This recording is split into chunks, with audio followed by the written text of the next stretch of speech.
Hi ಸ್ನೇಹಿತರೆ, welcome back our job alerting Kannada YouTube ಚಾನಲ್ಗೆ. ಇವತ್ತು ಬೆಳಗ್ಗೆ 12 ಗಂಟೆಗೆ ಕರ್ನಾಟಕ ಪೋಸ್ಟ್ ಆಫೀಸ್ನಲ್ಲಿ ಖಾಲಿ ಇದ್ದ 1940 ಹುದ್ದೆಗಳಿಗೆ ಸಂಬಂಧಿಸಿದಂತೆ ಮೊದಲನೇ ಲಿಸ್ಟನ್ನು ಅನೌನ್ಸ್ ಮಾಡಿದರೆ, ಮೊದಲನೇ ಲಿಸ್ಟಲ್ಲಿ ಸಾಕಷ್ಟು ಹೈ ರೇಂಜ್ನಲ್ಲಿ ಕಟ್ ಆಫ್ ಲಿಸ್ಟ್ ನಿಂತಿದೆ. ಸ್ನೇಹಿತರೆ, ಇದನ್ನೊಂದು ತಿಳ್ಕೊಳ್ಳಿ. ನೀವು ಮೊದಲ ಏನಂದ್ರೆ, ಈ ಕಟ್ ಆಫ್ ಲಿಸ್ಟ್ ಏನಿರ್ತದಲ್ಲ, ಡಾಕ್ಯುಮೆಂಟ್ಸ್ ವೆರಿಫಿಕೇಷನ್ ತುಂಬ ಸ್ಟ್ರಿಕ್ ಇರ್ತದೆ. ಸಾಕಷ್ಟು ಅಭ್ಯರ್ಥಿಗಳು ಫೇಕ್ ಮಾರ್ಕ್ಸ್ ಕಾರ್ಡನ್ನು ತೆಗೆದುಕೊಂಡು ತಮ್ಮ ಮಾರ್ಕ್ಸನ್ನು ಎಂಟ್ರಿ ಮಾಡಿ ಈ ಹುದ್ದೆಗಳನ್ನ ಪಡ್ಕೊಂಡಿರ್ತಾರೆ. ಆದರೆ ಡಾಕ್ಯುಮೆಂಟ್ಸ್ ವೆರಿಫಿಕೇಷನಲ್ಲಿ ತುಂಬ, ಅದರಲ್ಲೂ ಕಂಪ್ಯೂಟರ್ ಆಧಾರಿತ ಡಾಕ್ಯುಮೆಂಟ್ಸ್ ವೆರಿಫಿಕೇಷನ್ ಆಗುತ್ತೆ. ಸ್ವಲ್ಪ ಏನಾದರೂ ಡೌಟ್ ಬಂದರೆ ಆದ ತಕ್ಷಣ ನಿಮ್ಮನ್ನು ತೆಗೆದೊಗಿತಾರೆ.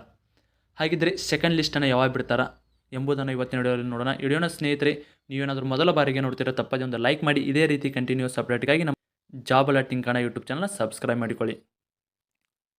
ಈ ಸಾರಿ ಕಟ್ ಆಫ್ ಲಿಸ್ಟ್ ತುಂಬಾ ಹೈ ಆಗಿ ನಿಂತಿದೆ. ಹಾಗಿದ್ದರೆ ಸೆಕೆಂಡ್ ಲಿಸ್ಟು, ಮೂರನೇ ಲಿಸ್ಟು ಬಿಡ್ತಾರೋ ಇಲ್ವೋ ಅಂತ ಎಲ್ಲರಿಗೂ ಕಂಡಾಪ್ಟಿ ಡೌಟ್ ಇದೆ.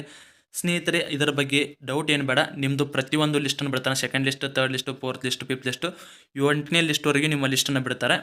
ಹಾಗಿದ್ದರೆ ಲಿಸ್ಟನ್ನು ಯಾವಾಗ ಬಿಡ್ತಾರೆ ಅಂತ ನೋಡಿದರೆ, ಸ್ನೇಹಿತರೆ, ಇದು ಲಿಸ್ಟ್ ಬಂದು ಈಗ ಆಲ್ರೆಡಿ ನಮ್ಮ ಪೋಸ್ಟ್ ಆಫೀಸ್ ಅಫಿಷಿಯಲ್ ವೆಬ್ಸೈಟಲ್ಲಿ ಅನೌನ್ಸ್ ಆಗಿದೆ. ಇನ್ನೊಂದು ಕೆಲವೇ ಒಂದು ವಾರದಲ್ಲಿ ನಿಮ್ಮದು ಡಾಕ್ಯುಮೆಂಟ್ಸ್ ವೆರಿಫಿಕೇಷನ್ ಕೂಡ ಕರೀತಾರೆ ಈ ಫಸ್ಟ್ನೇ ಲಿಸ್ಟಿಗೆ ಸಂಬಂಧಿಸಿದಂತೆ. ಹಾಗಿದ್ದರೆ ಸೆಕೆಂಡ್ ಲಿಸ್ಟಲ್ಲಿ ಎಷ್ಟು ಅಂಕಗಳನ್ನು ಪಡೆದುಕೊಂಡವರು ಆಯ್ಕೆ ಹಾಕಾರ, ಸೆಕೆಂಡ್ ಲಿಸ್ಟ್ ಯಾವಾಗ ಬರುತ್ತಂತ ನೋಡೋದಾದ್ರೆ, ಸ್ನೇಹಿತರೆ, ಮೊದಲಿಗೆ ಇಲ್ಲಿ ನೋಡ್ಕೋಬೇಕಾಗಿದ್ದು ನೀವು 30,041 GDS ಪೋಸ್ಟ್ಗಳು ಲಾಸ್ಟ್ ಇಯರ್ ಇದ್ದು. ಈ ವರ್ಷ 44,000ಕ್ಕಿಂತ ಹೆಚ್ಚಿನ ಪೋಸ್ಟ್ಗಳದಾವೆ. ಅದಕ್ಕಾಗಿ ಈ ಸಾರಿ 7ರಿಂದ 8 ಲಿಸ್ಟ್ ಬರುವ ಸಾಧ್ಯತೆಗಳು ಜಾಸ್ತಿ ಇದಾವೆ. ಹಾಗಿದ್ದರೆ ಸೆಕೆಂಡ್ ಲಿಸ್ಟಿಗೆ ಎಷ್ಟು ಅಂಕಗಳನ್ನು ಪಡೆದುಕೊಂಡವರು ಆಯ್ಕೆ ಆಗ್ತಾರಂತ ನೋಡ್ತಾರೆ. ಈ ಸಾರಿ ಈಗಂದ್ರೆ almost general category SC ST ಆಗಿರ್ಬೋದು, 2A ಆಗಿರ್ಬೋದು, OBC ಆಗಿರ್ಬೋದು, ಯಾವುದೇ EWS ಅಭ್ಯರ್ಥಿಗಳು ಆಲ್ಮೋಸ್ಟ್ 95ಕ್ಕಿಂತ ಹೆಚ್ಚಿನ ಅಂಕಗಳನ್ನು ಪಡೆದುಕೊಂಡರು ಆಯ್ಕೆ ಆಗಿದ್ದೀರಾ. ಹಾಗಿದ್ರೆ ಎರಡನೇ ಲಿಸ್ಟಿಗೆ ಎಷ್ಟು 60 ಆದರೂ ಆಯ್ಕೆ ಆಗುತ್ತಂತ ನಿಮಗೆ ಅದರ ಡೌಟ್ ಇದ್ದರೆ, ಸ್ನೇಹಿತರೆ, ಇದನ್ನು ತಿಳಿದುಕೊಳ್ಳಿ. 60 ಆದರೂ ನಿಮ್ಮದು ಅಥವಾ 80 ಆದರೂ ನಿಮ್ಮದು ಯಾವುದೇ ರೀತಿ ಎರಡನೇ ಲಿಸ್ಟಿಗೆ ಆಯ್ಕೆ ನೀವು ಆಗಲ್ಲ. ಹಾಗಿದ್ರೆ ಎರಡನೇ ಲಿಸ್ಟಿಗೆ ಎಷ್ಟು ಅಂಕಗಳನ್ನು ಪಡೆದುಕೊಂಡವರು ಆಯ್ಕೆ ಆಗ್ತಾರಪ್ಪ ಅಂದ್ರೆ, 85 ಅಥವಾ 88ಕ್ಕಿಂತ ಹೆಚ್ಚಿನ ಅಂಕ ಪಡೆದುಕೊಂಡವರು ಎರಡನೇ ಲಿಸ್ಟಿಗೆ ಆಯ್ಕೆ ಆಗ್ತಾರೆ. ಇದು ಬಂದು ಎರಡನೇ ಲಿಸ್ಟು. ಇದೇ ರೀತಿ ಮೂರನೇ ಲಿಸ್ಟು, 4ನೇ ಲಿಸ್ಟು, 5, 6, 7, 8 ಈ ರೀತಿ 8 ಲಿಸ್ಟುಗಳು ಬರುವ ಸಾಧ್ಯತೆ ಈ ಸತಿ ಇದೆ. 8 ಬರಲಿಲ್ಲ ಅಂದ್ರೆ 7 ಅಂತೂ ಕನ್ಫರ್ಮ್ ಆಗಿ ಪಕ್ಕ ಬರತ್ತವೆ. ಅದಕ್ಕಾಗಿ ಈ ಸಾರಿ 85ಕ್ಕಿಂತ ಹೆಚ್ಚಿನ ಅಂಕಗಳನ್ನು ಪಡೆದುಕೊಂಡವರು ಎರಡನೇ ಲಿಸ್ಟಿಗೆ ಆಯ್ಕೆ ಆಗ್ತಾರೆ.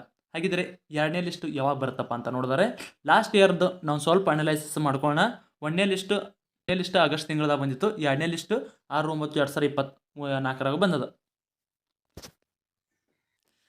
ಲಾಸ್ಟ್ ಇಯರ್ ಯಾವ ರೀತಿ ಲಿಸ್ಟ್ ಬಿಟ್ಟಿದ್ರು, ಈ ಇಯರ್ ಕೂಡ ಅದೇ ರೀತಿ ಲಿಸ್ಟನ್ನು ಬಿಟ್ಟಿದ್ದಾರೆ. ಅಂದರೆ ಇಲ್ಲಿ ನೋಡ್ಕೋಬೋದು ನೀವು, 6/9/2023, 29/9/2023 ಅಂದರೆ ಕೇವಲ 20ರಿಂದ 25 ದಿನಗಳ ಅಂತರದಲ್ಲಿ ಲಿಸ್ಟನ್ನು ಬಿಡ್ತಾರೆ. ಹಂಗಂದ್ರೆ ಎರಡನೇ ಲಿಸ್ಟ್ ಯಾವಾಗ ಬರುತ್ತೆ ಅಂತಂದ್ರೆ, ನಿಮ್ಮದು 6ನೇ ತಾರೀಕಿಂದ 10ನೇ ತಾರೀಕು ಅಂದ್ರೆ ಮುಂದಿನ ತಿಂಗಳು 6/9/10/2024 ನಿಮ್ಮದು ಎರಡನೇ ಲಿಸ್ಟನ್ನು ಬಿಡ್ತಾರೆ.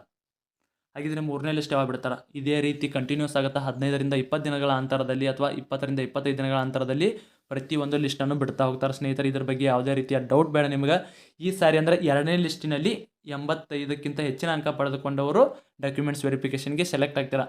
ಸ್ನೇಹಿತರೆ, ಇದೇ ರೀತಿ ಕಂಟಿನ್ಯೂಸ್ ಅಪ್ಡೇಟ್ ನಿಮಗೆ ಏನಾದರೂ ಬೇಕಿತ್ತು, ಅಥವಾ ಕಟ್ ಆಫ್ ಲಿಸ್ಟ್ನ ಎರಡನೇ ಲಿಸ್ಟ್ನ ಕಟ್ ಆಫ್ ಲಿಸ್ಟ್, ಮೂರನೇ ಲಿಸ್ಟ್ನ ಕಟ್ ಆಫ್ ಲಿಸ್ಟ್ ನಿಮಗೆ ಏನಾದರೂ ಬೇಕಾಗಿತ್ತಂದ್ರೆ ನಮ್ಮ ಟೆಲಿಗ್ರಾಮ್ ಗ್ರೂಪಿಗೆ ಜಾಯ್ನ್ ಆಗಿ. ಟೆಲಿಗ್ರಾಮ್ ಗ್ರೂಪಿನಲ್ಲಿ ಕಟ್ ಆಫ್ ಲಿಸ್ಟ್ ಬೇಕೋ ಬೇಡೋ ಅಂತ ಪೋಲನ್ನು ಹಾಕ್ತೀವಿ. ಅದರಲ್ಲಿ ಹೆಚ್ಚಿನ ಸಂಖ್ಯೆಯಲ್ಲಿ ಯಾವುದಕ್ಕೆ ಬೇಕೋ ಅಥವಾ ಬೇಡೋದಕ್ಕೆ ಪೋಲ್ನಲ್ಲಿ ವೋಟನ್ನು ಯಾರದಕ್ಕೆ ಜಾಸ್ತಿ ಮಾಡಿರ್ತಾರೆ ಅದರ ಮೇಲೆ ಡಿಪೆಂಡ್ ಆಗಿ ನಿಮ್ಮದು ಲಿಸ್ಟನ್ನು, ಕಟ್ ಆಫ್ ಲಿಸ್ಟನ್ನು ಹೇಳ್ತಾ ಹೋಗ್ತೀವಿ. ಅದಕ್ಕಾಗಿ ಆದಷ್ಟು ಟೆಲಿಗ್ರಾಮ್ ಗ್ರೂಪಿಗೆ ಜಾಯ್ನ್ ಆಗಿ, ಜೊತೆಗೆ ನಾವು ನೀಡುವ ಪೋಲಲ್ಲಿ ವೋಟನ್ನು ಮಾಡಿ. ಸ್ನೇಹಿತರೆ, ಇದಾಗಿತ್ತು ಇವತ್ತಿನ ವಿಡಿಯೋ. ಇದೇ ರೀತಿ ಕಂಟಿನ್ಯೂಸ್ ಅಪ್ಡೇಟ್ಗಾಗಿ ನಮ್ಮ ಚಾನಲ್ನ ಸಬ್ಸ್ಕ್ರೈಬ್ ಮಾಡಿಕೊಳ್ಳಿ. ಧನ್ಯವಾದಗಳು.